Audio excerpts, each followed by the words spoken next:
Okay, so I'm going to work out all of the problems on the Section 8 test. So here we go. Number 1, which of the following properties is always true for a parallelogram? So I drew a parallelogram here. We're talking about diagonals in all of these. And as we can see, if I can draw this correctly, this is a long diagonal. It goes to these far, far corners that are kind of leaning out.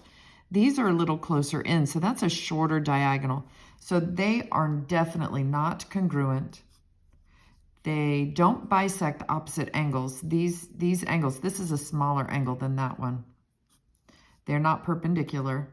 Only the square and the rhombus. And then kites have one, well, their diagonals are perpendicular. So those three, not parallelograms. They definitely do bisect each other. So these are congruent to each other. These are congruent to each other. There you go. A. Number 2. So which of the following quadrilaterals always have diagonals that are congruent? We just showed that parallelograms are not. Rectangles are. Rhombi are just like parallelograms. They've got a long stretched out corner to corner and then a shorter corner to corner. So those don't fit that. Squares, definitely.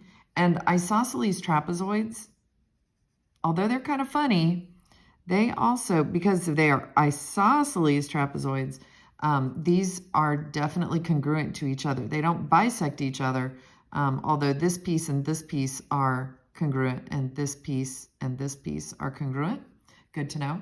But yes, the two diagonals in the isosceles trapezoid are congruent. All right, these that require a lot of working out, I'm going to work on a separate sheet of paper for you. So here's number 3. Find the measure of angle D. So this is the one that we're looking for right here. First of all, I know it's an obtuse angle according to this picture. Now, we can't always trust the pictures on geometry questions, but if we go with this one, this is an obtuse angle, and it looks like that would automatically eliminate B as a problem, as an answer. So I would just keep in mind that it's probably not going to be that one. All right, so what do we know about the angles of a parallelogram? Well, the opposite angles are congruent, and the consecutive angles are supplementary. But right now we're given the information on these two, so I'm going to set them equal and solve for x. So here we go. This is number 3. We're doing 13x minus 25 is equal to 9x minus 1. Subtract 9x from both sides, and we get 4x minus 25 equals negative 1. Add 25 to both sides, and we get 4x equals 24. Divide through by 4, and we get x equals 6. All right, so x equals 6. We can plug this back in to one of these two right here. I'm going to plug it into the one I think is easiest, which is going to be this one. So 9 times 6 minus 1, 54 minus 1, that's 53.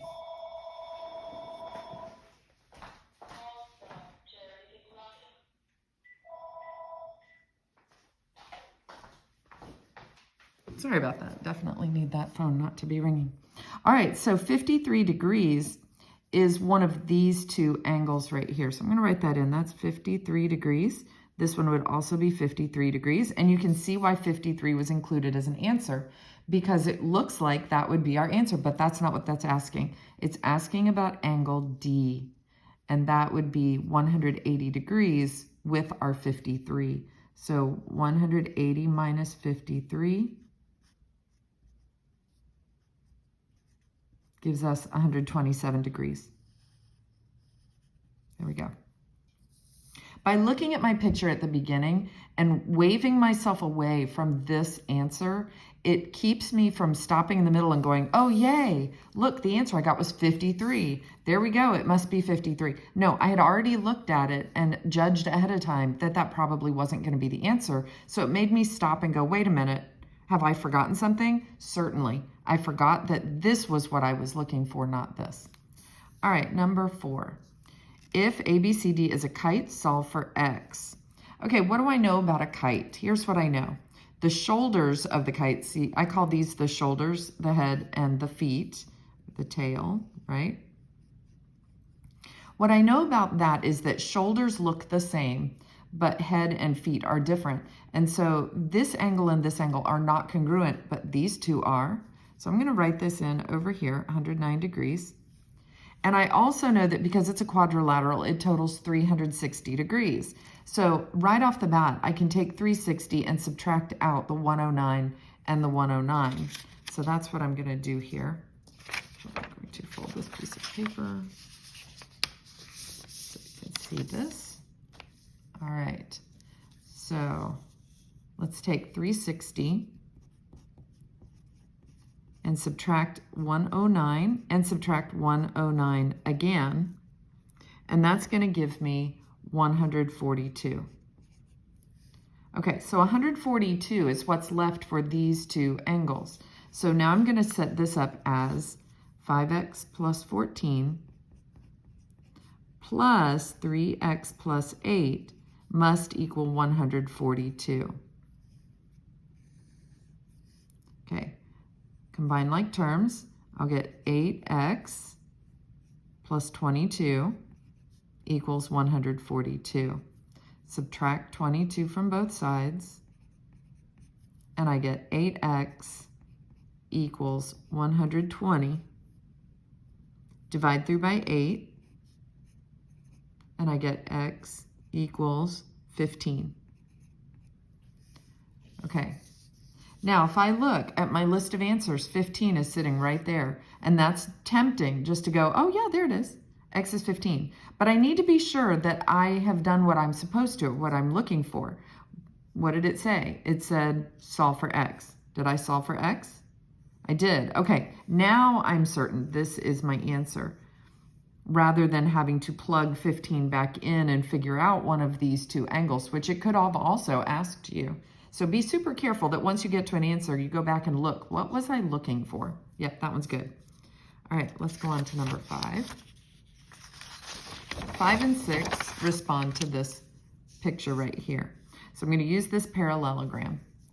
If the measure of XYZ is 68, so XYZ, that's this whole angle right here, 68 degrees. And the measure of WXZ, that's this part of this corner here, is 71 degrees. Find the measure of WZX, which is right here. Okay, so what do I know about parallelograms? I know that their opposite corners are congruent. So this is going to be 68 degrees also. I also know that the consecutive corners, so angle, the angle sitting here at Y and the angle sitting here at X, these are supplementary. So together, 68 or this angle right here and this angle right here must equal 180. So I can just take 180 degrees, subtract out the 68 degrees, and I'll know what this whole angle measure is right here. So let's do that. That leaves me 112 degrees for this whole angle right here. So this whole thing is 112 degrees, and this part of it is 71. Now all I have to do is 112 minus 71 to get that this is 41 degrees here.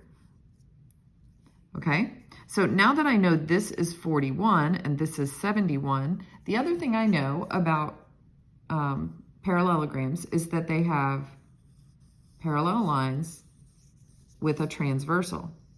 And that transversal right there gives me alternate interior angles that are congruent. So if this is 71, then this is 71. And I think we just showed If that's 71, this one's 41. That works with the other parallel lines, with this being the transversal. These are alternate interior angles as well. All right, so what was I looking for again? WZX. WZX is this one right here, which is 41 degrees.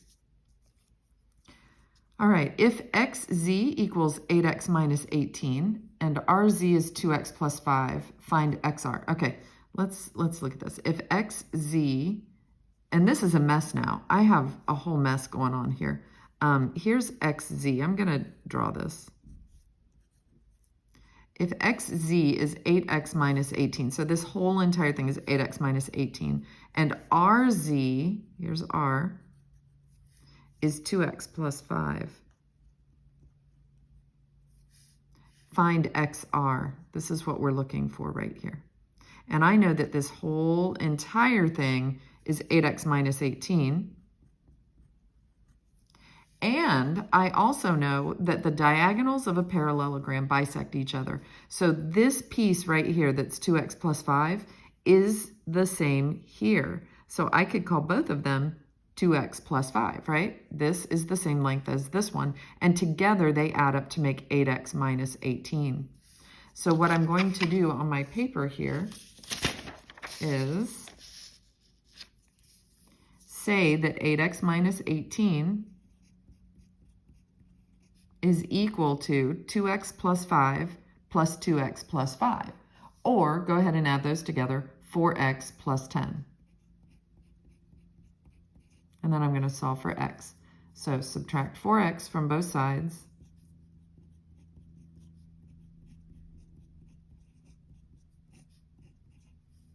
Add 18 to both sides. And I get 4x equals 28. Divide through by 4. And I get x equals 7. All right, so x equals 7. And it was asking us to find XR. Well, XR is a half of this thing, and we're representing it right now with this 2x plus 5. So if I just take my 7 and I plug that into 2x plus 5, that's what XR is equal to. So 2 times 7 plus 5 is 14 plus 5, which is 19. So XR is equal to 19. And there's our answer right there. Okay, number 7. If EC equals 13, all right, EC right here is 13, and this is a rectangle. So before we look any further, let's talk about rectangles just for a second.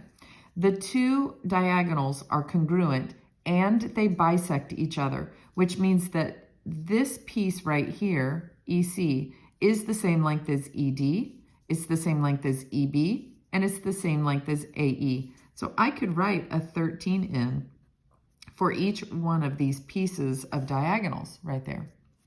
All right, let's see what we're looking for. We're looking for BD. So from B to D is 2 of those pieces there. So 13 plus 13 is 26. All right, find the measure of angle ADB. ADB. And what we already know is that this is 31. And everybody knows, I know you do, that the angles of a rectangle are 90 degrees. That is a right angle right there. So 90 minus 31 will give us the missing angle, which is 59 degrees.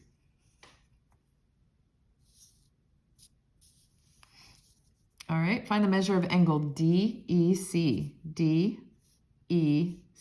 right here. Okay.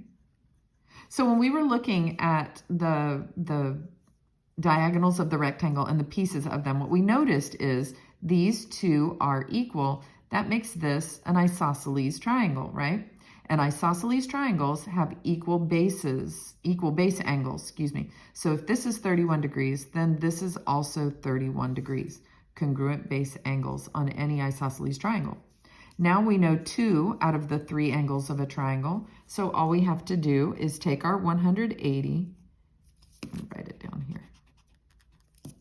The the 180 degrees of that triangle and subtract out one base angle and subtract out the other base angle and see what we're left with, which is 118 degrees, which is D.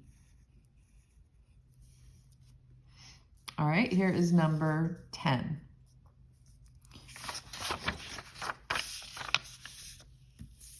Okay, number 10. If JKLM is a rectangle, find the measure of angle NML. So NML is this angle right here. This is what we're looking for. All right, so again with our rectangle, the cool thing about the fact that these diagonals are congruent and they bisect each other is that you've created 4 isosceles triangles. So this triangle over here is an isosceles triangle. We know it is, which means that these 2 base angles are congruent. So we're going to set those 2 equal to each other. So 3x plus 38 is equal to 7x minus 2. Subtract 3x from both sides. And you get 38 equals 4x minus 2. Add 2 to both sides. And you get 40 equals 4x. Divide through by 4, and you get x equals 10. Okay, so I know what x is equal to. So now I can plug that in and find the measures of these 2 angles. So let's pick one of those to plug into. I think we'll plug it into 7x minus 2. So 7x minus 2, we're going to plug in the 10 for it. And we get 70 minus 2, which is 68 degrees. All right, so this is 68 degrees. So is this one over here. I'm not going to mark that one. I am looking for NML, which is part of this right angle that contains 68 degrees already. So now the only thing I need to do is 90 minus the 68 I already know, and I get 22 degrees. So this angle right here is 22 degrees. I'm going to double check. NML is what I was looking for. Here is our answer. It's 22 degrees. All right, one last one, and then I'm going to do a separate video for the problems that are on the back of this test. So if you want anything from 12 to 21, that'll be in the next video. If RSTU is a rhombus, find the measure of angle UTS. All right, this is what we're looking for. Now, just to talk about a rhombus for a second, we know that the diagonals are not congruent to each other. We do know that they form 90-degree angles in the middle. They're perpendicular to each other, and they bisect the vertices here. So this angle is congruent to this angle. So we're going to set these 2 equal to each other. But that's not going, when we get the answer, that's not going to answer what we're looking for. We're looking for UTS right here. All right, so here's number 11. We are going to set 10x minus 23 equal to 3x plus 19. Subtract 3x from both sides. We get 7x minus 23 equals 19. Add 23 to both sides. 7x equals 42. Divide through by 7, and we get x equals 6. All right, so I know I wasn't just looking for x. I need an angle measure. I know I'm going to have to plug that back in to one of the angles I know. This one looks much easier than the other, so let's plug 6 into this one, and we'll go 3x plus 19 with a 6 in place of x. 3 times 6 is 18 plus 19, which is 37 degrees. All right, so, oh, I see 37 degrees. Is that the answer we're looking for? Or is it a distractor? Be careful. I'm going to write that in here. This is 37 degrees. This is 37 degrees. There we go. This is 90. I could use my 180 to find this corner and then double it to make the whole thing here. If that works well for you, that is fine. There are a few different ways you can do this. I do know that Altogether, this is 360, which means that those two angles together make 180, and that might actually be easier. So let's add, oops, sorry. These two angles together make 180, they're supplementary. So let's add the 37 with the 37 and say what angle U total is. So 37 plus 37 is 74 degrees. So that's this whole angle right here. And then let's do 180 minus 74.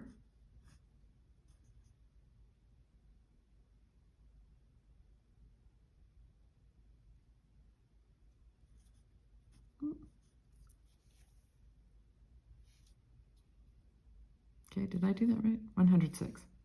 This gives me 106 degrees. There you go. So if that's 106, and we can just go ahead and double check this whole way around. Just to be sure we haven't made any mistakes, we can go ahead and pull out our calculator and say, okay, well, if this truly is 74 degrees over here, and this is 106, and that's 74 again, and that's 106 again, then does that equal 360 for the whole way around? And it does, so that helps me feel like my answer is much more accurate. So there you go, 106 degrees.